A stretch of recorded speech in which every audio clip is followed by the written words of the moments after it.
Doctor Mohammad Yunus যদি বাংলাদেশের রাষ্ট্রপতি হন তাহলে রাষ্ট্রপতি পদটি অলঙ্কৃত হবে এবং বহির্বিশ্বের কাছে বাংলাদেশের ভাবমূর্তি অনেক উজ্জ্বল হবে। এটা হচ্ছে রিয়েলিটি। বর্তমান যে আসলে রাষ্ট্রপতি হবেন সে রেসে আমরা শুনতে পাচ্ছি বিএনপির অনেক হেভিওয়েট প্রার্থীদের নাম।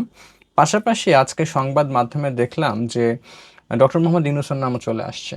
তো আপনার কি মনে হয় আসলে এই রেসে কে জিততে পারেন বা কার জেতা উচিত বলে মনে হয়? এই রেসটা তো আসলে কারাই রেসে আছেন সেটার চেয়ে গুরুত্বপূর্ণ হচ্ছে এই পদে যারা আসবেন তারা বাংলাদেশের জন্য কতটুকু সম্মান বয়ে আনতে পারবেন এবং সেই পদটার জন্য তারা কতটুকু যোগ্য, এটা একটা বিষয়। এবং একই সাথে বহির্বিশ্বের কাছে কতটুকু গ্রহণযোগ্য হবে এই পদটি, কারণ এটি একটি সাংবিধানিক পদ। এই পদের মাধ্যমে বাংলাদেশ অলংকৃত হয়। তো আমার কাছে বিগত দিনে যেটা হয়েছে যে কেউ কেউ রাষ্ট্রপতি, প্রধানমন্ত্রী কিংবা এই সাংবিধানিক যে পদগুলো রয়েছে এই পদগুলোর মাধ্যমে নিজেরা অলংকৃত হন, আর কোনো কোনো ব্যক্তির দ্বারা এই পদগুলো অলংকৃত হয়, এরকম একটা বিষয় রয়েছে। তো শাহাবুদ্দিন চুপ্পুর মাধ্যমে যেটা হয়েছে, এই যে রাষ্ট্রপতি পদটি কলঙ্কিত হয়েছে, বাংলাদেশে একটা কলঙ্কজনক অধ্যায়ের মধ্য দিয়ে গিয়েছে। এবং এই শাহাবুদ্দিন চুপ্পুর বিদায়টা তো আসলে অনেক আগেই হওয়ার কথা ছিল, যেহেতু সে একটা পতিত স্বৈরাচার সরকারকে একেবারে নির্লজ্জ বেহায়ার মতো সার্ভ করেছে এবং একটা পুতুল রাষ্ট্রপতি হিসেবে সে আসলে সে চেয়ারটাতে ছিল। আলটিমেটলি তার কোনো ক্ষমতা কিংবা কিছুই ছিল না।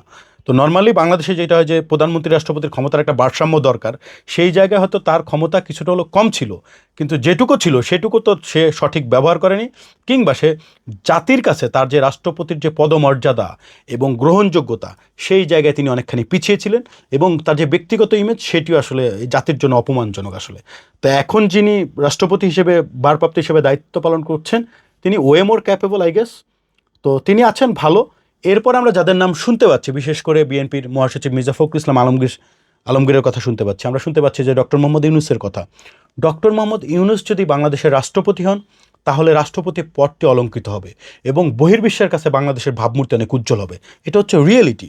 এবং অন্যান্য দেশের সাথে যে দ্বিপাক্ষিক সম্পর্ক, কূটনৈতিক যে সম্পর্ক, সেগুলো অনেকখানি বৃদ্ধি পাবে যদি ডক্টর মোহাম্মদ ইউনূস সেটিকে কোনো এজেন্সির মাধ্যমে বিক্রি না হয়ে নিজে বাংলাদেশের স্বার্থে ব্যবহার করেন, তাহলে এটা সম্ভব।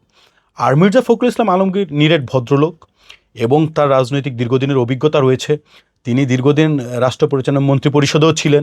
একই সাথে তার রাজনৈতিক বর্ণাঢ্য ক্যারিয়ার রয়েছে এবং তিনি একজন নির্যাতিত, তিনি জানেন যে তিনি নিজেও জুলুমের শিকার হয়েছেন। তা আমার মনে হয় তিনি যদি আসেন সেক্ষেত্রে জাতি নিশ্চয়ই দ্বিমত করবেন এবং মানুষ সেটিকেও সাধুবাদ জানাবে। কিন্তু সে চেয়ারে আসার পরে তিনি আবার ওই দলদাসে পরিণত হন কিনা কিংবা একটি নির্দিষ্ট দলকে সাপোর্ট করেন কিনা, না তিনি সর্বজন গৃহীত হতে পারেন এবং সর্বজনের কাছে গ্রহণযোগ্য হতে পারেন, সেটি আসলে সময় বলে দেবে। তবে আমার মনে হয় যে যাদের নাম এখন আলোচনা রয়েছে তারা দুজনই যথেষ্ট যোগ্য এবং এক একজন এক এক দিক থেকে way more capable I guess.